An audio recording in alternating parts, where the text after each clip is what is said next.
Hello साथियों, नमस्कार, जय हिंद, जय भारत। कैसे हैं आप सभी? और मैं रुद्रेश राघव। प्यारे साथियों, असम राइफल्स की बहुत बड़ी भर्ती और शानदार भर्ती। पूरे देश में से आप किसी भी राज्य से हो, लड़का हो या लड़की, आपकी योग्यता मात्र 10वीं होनी चाहिए। और उम्र सीमा से लेकर के टोटल जानकारी हम डिटेल में लेंगे। कहाँ से फॉर्म भरना है, यानी पूरी जानकारी डिटेल में आपको यहाँ पर मिल जाएगी। और सभी साथियों से कहना चाहेंगे, जो भी चैनल पे पहली बार आए हैं, चैनल को शेयर कर देना दोस्तों के साथ में। चलिए, तो साथियों यहाँ हम बात करने वाले हैं असम राइफल्स की न्यू वैकेंसी 2025। तो जैसा कि आपको पता है, संस्था का नाम क्या है? असम राइफल्स। और directorate general of Assam rifle, भर्ती वर्ष 2025। आपको पता है असम राइफल में लंबे समय से भर्ती नहीं आई, जिसका आप सभी को बेसब्री से इंतजार है। पोस्ट वगैरह पूरी जानकारी डिटेल में ले लीजिए। आपका यहाँ पे पोस्ट की बात करें तो technical and tradesman, rifleman, clerk, GD and various post. और जॉब लोकेशन, कार्य स्थान का मतलब है जॉब लोकेशन पूरे भारत में। ठीक है, पूरे भारत में आपको कहीं भी जो है नौकरी करने का मौका मिल सकता है। यानी फॉर्म भरने से पहले ही ये बात दिमाग में रखें कि आपको जो नौकरी करनी है वो पूरे भारत में कहीं भी आपको पोस्टिंग मिल सकती है। कभी आप ये सोचो कि भाई कहीं लोकल में मिलेगी, असम राइफल्स है तो पूरे भारतवर्ष में आपको कहीं भी नौकरी मिलेगी। ठीक है, यहाँ बात करेंगे पद के नाम की। तो राइफलमैन यानी जो जीडी है, जनरल ड्यूटी की जो योग्यता है वो 10वीं पास है। क्लर्क एलडीसी, इसके लिए आपकी 12वीं पास व टाइपिंग है। और ये बात तो आपको हमेशा याद रखनी है कि जो भी हमारी अब क्लर्क की भर्ती होगी या डाटा ऑपरेटर एंट्री की होगी, उन सभी में आपका ट्रेड टेस्ट लिया जाएगा। ट्रेड टेस्ट का मतलब है आपका टाइपिंग टेस्ट होना ही होना है। किसी भी भर्ती को देख लो, क्लर्क का मतलब है टेस्ट होना ही होना है। कभी पहले आर्मी में टेस्ट नहीं हुआ करता था टाइपिंग का, लेकिन अब आर्मी में भी आप देख रहे हो उसमें भी टाइपिंग कर दी गई है। तो ट्रेड्समैन है, जैसे कुक है, बार्बर है, वॉशरमैन है, मैकेनिक है, एटसेट्रा, 10वीं पास आप होने चाहिए। आईटीआई हो आपके पास में, या आपके पास अनुभव हो। ठीक है, या फिर अनुभव हो।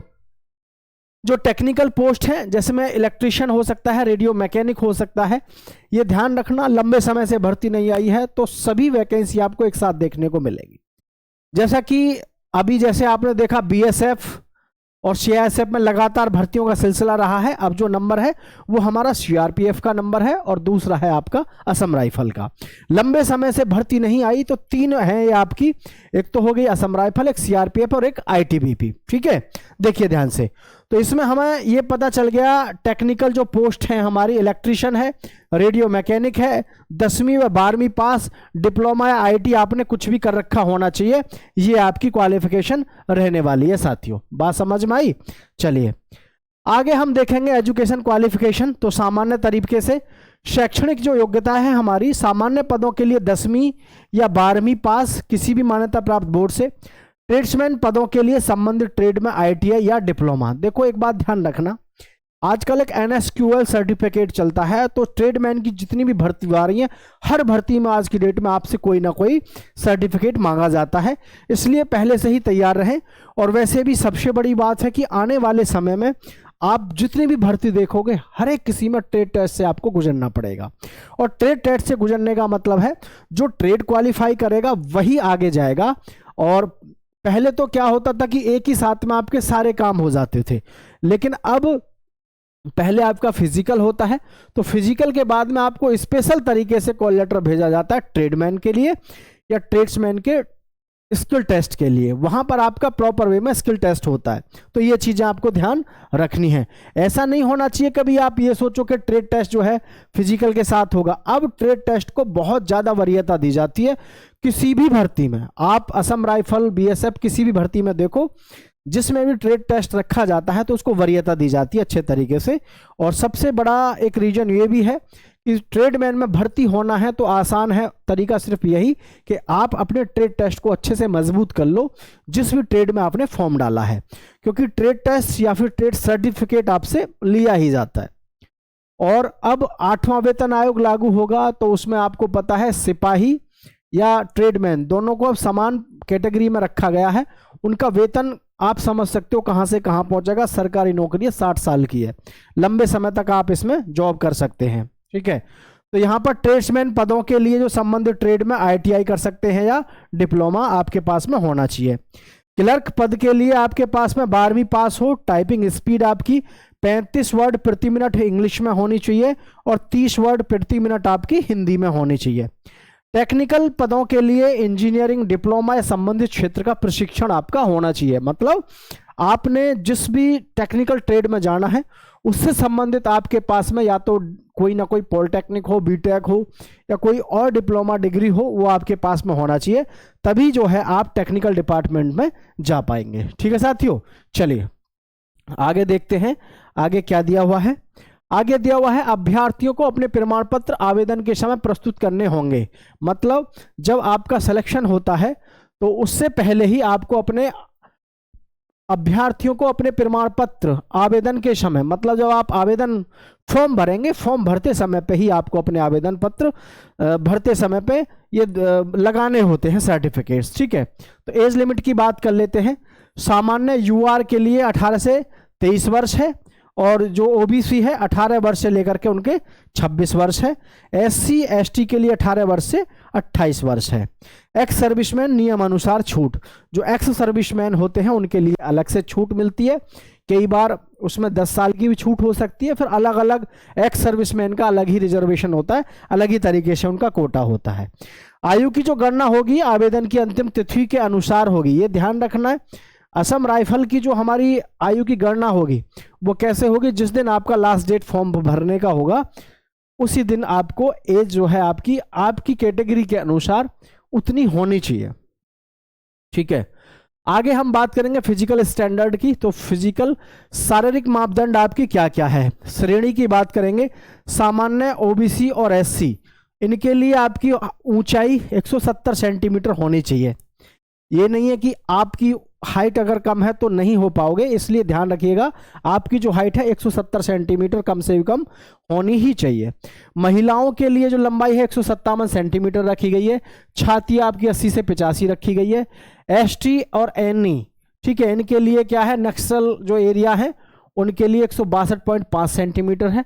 महिलाओं के लिए 150 सेंटीमीटर है और छाती जो है पुरुष के लिए कितनी है, 77 से 82 सेंटीमीटर रखी गई है, जो एसटी और एनी स्टेट से हैं, नक्सलेंट जो एरिया है। ठीक है, वजन ऊंचाई और आयु के अनुपात में होना चाहिए, ये बात ध्यान रखना है। बहुत सारे लोग पूछते हैं कि सर मेरा वजन इतना है, मैं क्या करूं, कैसे करूं। वजन, ऊंचाई और आयु का अनुपात होना चाहिए। इसके लिए आप गूगल पे सिंपली सर्च कर सकते हो, वजन हाइट के अनुसार या उम्र के अनुसार वजन कितना होना चाहिए, वो सभी का स्टैंडर्ड सेम रहता है, वो बात आपको याद रखनी है। सभी उम्मीदवारों को पीएसटी फिजिकल स्टैंडर्ड टेस्ट और PET physical efficiency test pass करना अनिवार्य होगा। तो ये भी आपको बात ध्यान रखनी है, आपको मतलब फिजिकल एफिशिएंसी टेस्ट से गुजरना है। क्या क्या है वो चीज़ आप देखेंगे। जो पुरुष उम्मीदवार हैं इनको 5 किलोमीटर की दौड़ 24 मिनट में करनी है और जो महिलाएं हैं इनको 1600 मीटर की दौड़ 8.5 मिनट में पूरी करनी है। ये चीज़ें आपको यहाँ पर ध्यान रखनी है साथियों।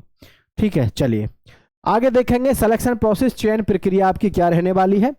तो चयन प्रक्रिया में सबसे पहले आपका फिजिकल होगा, फिर फिजिकल एफिशिएंसी टेस्ट होगा, रिटन एग्जामिनेशन लिखित परीक्षा होगी, स्किल टेस्ट या ट्रेड टेस्ट होगा। और जो अगर आपकी पोस्ट पर लागू है, तो ऐसा नहीं कि हर पोस्ट में है, जिस पोस्ट पर लागू है उसके लिए आपका ये ट्रेड टेस्ट होगा।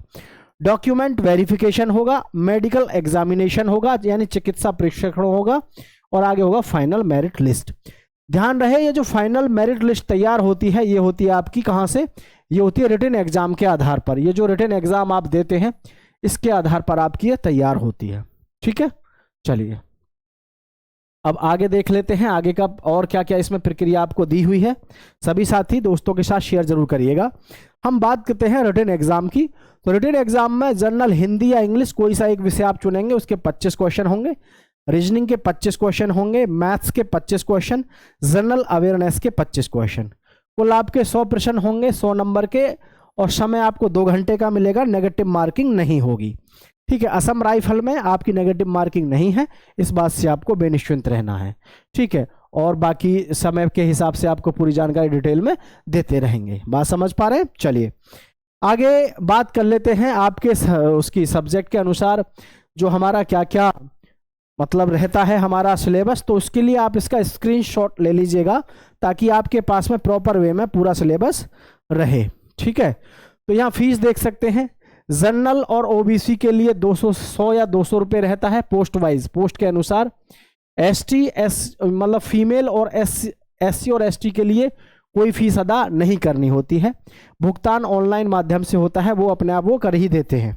ठीक है, इसके लिए आपको जो डॉक्यूमेंट्स की आवश्यकता पड़ती है, 10वीं व 12वीं के आपके पास में आवेदन करते समय पे 10वीं और 12वीं के आपके पास में आपके सर्टिफिकेट्स होने चाहिए। जन्म प्रमाण पत्र के लिए 10वीं पास ही काफ़ी है। जाति प्रमाण पत्र यदि आप जनरल से नहीं हैं तो उसके लिए फिर आपके पास में होना चाहिए। डोमिसाइल मूल निवास आपके पास में होना चाहिए। पासपोर्ट साइज के फोटो व सिग्नेचर। एक्सपीरियंस ITI और यदि लागू है तो, यानी जिस पोस्ट के लिए आप फॉर्म भर रहे हैं उस पोस्ट से संबंधित आपके पास में जो डिग्री, डिप्लोमा या जो भी सर्टिफिकेट हो वो आपको यहाँ पर लगाना अनिवार्य होता है साथियों। तो इस प्रकार से आपका पूरा सिस्टम रहता है।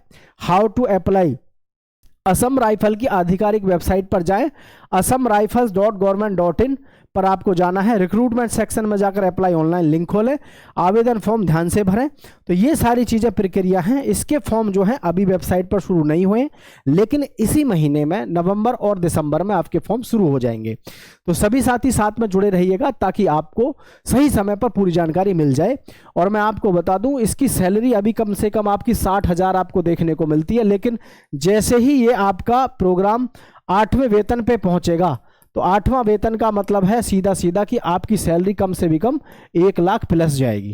तो सभी बच्चे इस बात को ध्यान रखिएगा, 1 लाख प्लस आपकी सैलरी जाएगी, इसलिए अभी से जबरदस्त तैयारी में सभी लग जाइएगा। तो सभी साथियों को नमस्कार, जय हिंद, जय भारत, नमस्कार।